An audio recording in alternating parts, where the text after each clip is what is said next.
Hai guys, Assalamualaikum warahmatullahi wabarakatuh. Kali ini aku mau review materi dari Manajemen Pemasaran Digital.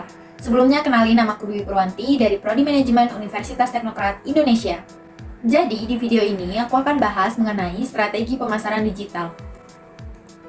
Apa itu manajemen strategi pemasaran digital dan strategi saluran? Strategi digital marketing adalah rencana atau tindakan untuk mencapai tujuan pemasaran yang ditetapkan. Sasaran ditentukan oleh apa tujuan bisnis kamu dan urutan prioritasnya. Setelah tujuan itu ditetapkan, kampanye pemasaran digital akan dikembangkan dan dijalankan untuk mencapainya. Perancangan strategi dalam pengembangan digital marketing yang dapat dijalankan untuk meningkatkan pemasaran produk sebagai berikut. Yang pertama, konten marketing, yaitu fokus ke pembuatan konten untuk branding. Yang kedua, mobile marketing, memanfaatkan konten platform mobile untuk strategi pemasaran menggunakan smartphone atau Android. Yang ketiga, integrate digital marketing, pendekatan yang dilakukan oleh efektif karena konsumen lebih mudah dalam menemukan produk dari berbagai platform media sosial. Yang keempat, continuous marketing strategi. Satu ini cukup banyak digunakan karena mampu menemukan produk dengan cara online jauh lebih mudah. Bukan berarti pemasaran secara online tidak boleh dilakukan karena jauh lebih baik dimaksimalkan keduanya. Yang kelima, personalized marketing strategi ini membuat pengunjung website menjadi lebih mudah dikenali. Yang keenam, visual marketing jenis strategi ini masih tergolong baru dan awal kemunculannya pada media sosial YouTube. Marketing channel atau saluran pemasaran adalah jalur atau rute yang diambil produk dan layanan perusahaan dari titik produksi hingga ke pengguna akhir. Saluran pemasaran mencakup campuran orang, organisasi, dan aktivitas yang memungkinkan perusahaan membawa produk atau layanannya ke pasar. Seringkali campuran ini mencakup pengecer, agen, grosir, pialang, perusahaan transportasi, dan lain-lain. Pentingnya strategi pemasaran digital terintegrasi, yaitu yang pertama, meningkatkan brand awareness. Yang kedua, mengoptimalkan biaya. Yang ketiga, mengukur kinerja. Yang keempat, mengembangkan hubungan dengan audiens. Yang kelima, membantu perusahaan mencapai tujuan pemasaran. Bagaimana membangun strategi? Bagaimana membangun struktur strategi pemasaran digital? Ada 10. Yang pertama, tentukan tujuan bisnis. Yang kedua, kumpulkan data tentang audiens. Yang ketiga, pahami kebutuhan pelanggan. Yang keempat, buat perpustakaan pemasaran konten. Yang kelima, mulailah dengan SEO, Search Engineering Operating, sedini mungkin. Yang keenam, evaluasi dan revisi strategi bisnis. Yang ketujuh, gunakan segmentasi dan otomatisasi pemasaran email. Yang kedelapan, saluran pemasaran online tradisional, tetapi juga harus memenuhi strategi pemasaran digital baru. Yang kesembilan, gunakan penargetan ulang dan personalisasi. Dan yang kesepuluh, bekerja pada pengoptimalan konversi. Analisis pesaing.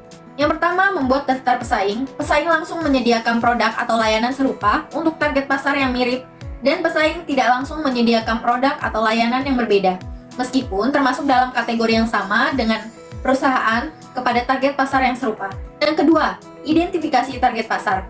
Pelajari pernyataan misi, menyatakan untuk siapa produk dan atau layanan perusahaan dirancang. Analisis voice dan tone branding, perhatikan keterlibatan media sosial. Yang ketiga, analisis persaingan mengharuskan perusahaan untuk menganalisis 4P: pemasaran, pesaing, produk, harga, tempat, dan promosi. Yang keempat, catat konten yang paling populer. Dan yang kelima, lakukan analisis SWOT. Menetapkan tujuan dan sasaran.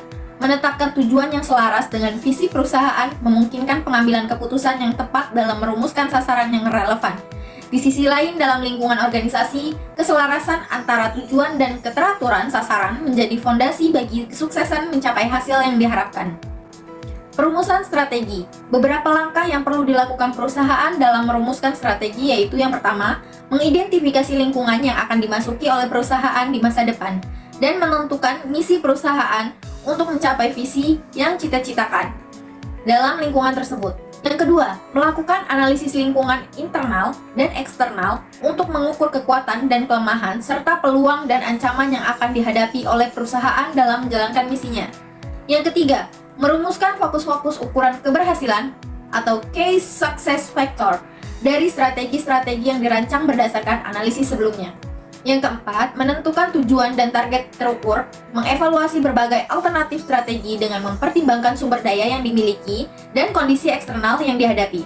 Yang kelima, memilih strategi yang paling sesuai untuk mencapai tujuan jangka pendek dan jangka panjang. Implementasi strategi. Implementasi strategi sangat penting untuk memastikan semua rencana yang sudah dibuat terlaksana dengan baik. Ada 6 langkah yang bisa dilakukan untuk membantu dalam proses implementasi strategi. Apa saja? Yang pertama, tentukan kerangka strategi. Yang kedua, bangun rencana. Yang ketiga, tentukan KPI atau Key Performance Indicator.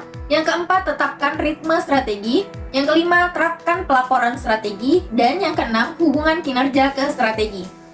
Mari kita analisis bisnis ini dengan memakai metode SWOT. Yang pertama, strength. Apa yang menjadi kekuatan dari bisnis ini? Di tengah contohnya. Yang pertama, strength. Apa yang menjadi kekuatan dari bisnis ini? Contohnya, di tengah pandemi, gaya hidup sehat termasuk makanan yang bergizi menjadi sebuah kebutuhan. Namun di tengah kesibukan bekerja, cara mudah untuk mendapatkannya adalah dengan menggunakan layanan catering. Dengan memesan secara online, siapapun bisa menikmati makanan sehat di rumahnya. Kemudian weakness. Apa yang menjadi kelemahan bisnis? Tidak semua orang menyukai bahan baku yang digunakan untuk catering makanan sehat. Sebagian konsumen mungkin tidak suka sayuran A atau alergi terhadap protein B. Ini bisa menjadi hambatan yang membuat orang berpikir ulang untuk berlangganan catering makanan. Belum lagi adanya risiko keterlambatan pengiriman yang membuat makanan jadi tak fresh lagi. Kemudian opportunity-nya. Bagaimana peluang bisnis? Bisnis catering makanan sehat masih terus berkembang, terutama di kota-kota besar. Masyarakat yang sibuk bekerja adalah salah satu target pasar yang menjanjikan. Kemudian threat-nya, apa ancaman yang mungkin mengganggu bisnis? Semakin mudahnya membeli bahan makanan segar yang organik secara online membuat orang mempertimbangkan untuk memasak sendiri di rumah, apalagi dengan aktivitas WFH yang tinggi. Menilai proyek-proyek digital yang berbeda. Proyek digital atau tujuan tidak hanya dibuat dan mengambil komunikasi, kolaborasi, dan menyelesaikan semuanya.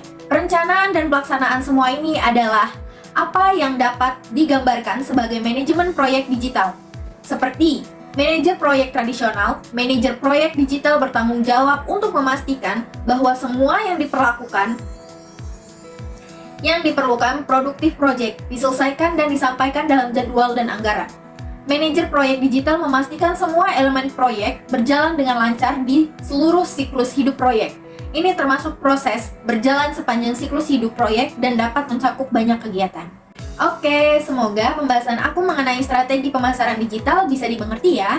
Makasih yang udah nonton dan see you di video yang lain. Wassalamualaikum warahmatullahi wabarakatuh.